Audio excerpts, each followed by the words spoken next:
19 октября сенаторы-республиканцы Тодд Янг из Индианы и Тим Кейн из Вирджинии направили письмо Папе Римскому, чтобы проинформировать его о преследовании верующих в Китае, нарушениях прав человека и репрессиях в отношении уйгуров, совершаемых Коммунистической партией Китая в Восточном Туркестане. Коммунистическая партия Китая в течение многих лет совершала террористические акты против уйгуров, подвергала их женщин принудительным абортам, стерилизации и проводила жесткий демографический контроль.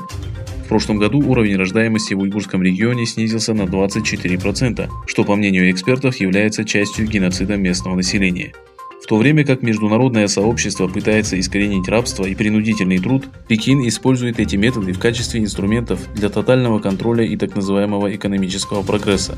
Китай совершает подобные преступления в соответствии с правовой базой, связывающей религиозные и культурные обычаи с экстремизмом и терроризмом. Таким образом, Коммунистическая партия Китая борется со свободой слова, культурой и религиозными убеждениями коренного населения Восточного Туркестана.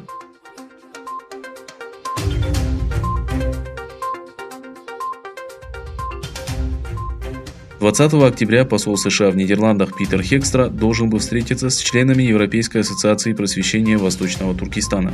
Однако он не смог присутствовать на встрече в связи с эпидемией китайского вируса. Вместо него в мероприятии принял участие один из сотрудников посольства. Официальный представитель посольства США выслушал уйгуров, ответил на ряд важных вопросов и поделился своими советами. В конце встречи глава Ассоциации просвещения Абдурахман Абдулла подарил послу Питеру Хекстра ковер ручной работы, отражающий культурное наследие уйгуров.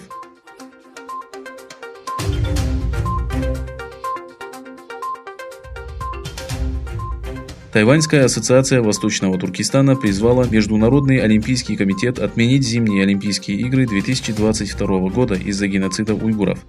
Заявление директора ассоциации Хэ Чаудуна опубликовала 19 октября газета Taipei Times.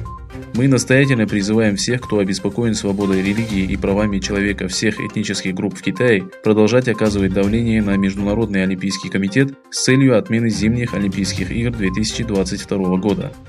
Если Олимпийский комитет не выполнит наши требования, то станет второй международной организацией в мире, потерявшей свою легитимность подобно Всемирной организации здравоохранения, подчеркнул Чаудун. Он отметил, что за последние несколько лет китайское правительство потратило огромное количество средств, чтобы сделать уйгурский регион, уровень рождаемости в котором был всегда высок, в регион с самым медленным ростом населения.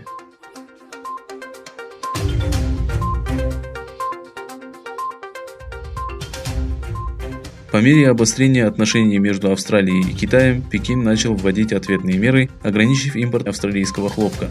Генеральный директор хлопковой промышленности Адам Кай и председатель профсоюза производителей хлопка Майкл Коттон объявили, что текстильные фабрики Китая приостановили использование австралийского хлопка.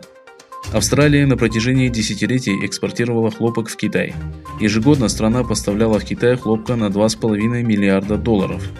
Около 65% всего австралийского хлопка приходится на Китай. Отношения между странами ухудшились после того, как в 2018 году Австралия обвинила Китай во вмешательстве во внутренние дела страны, а также после апрельского заявления премьер-министра Скотта Моррисона, который призвал международное сообщество начать расследование о происхождении китайского вируса.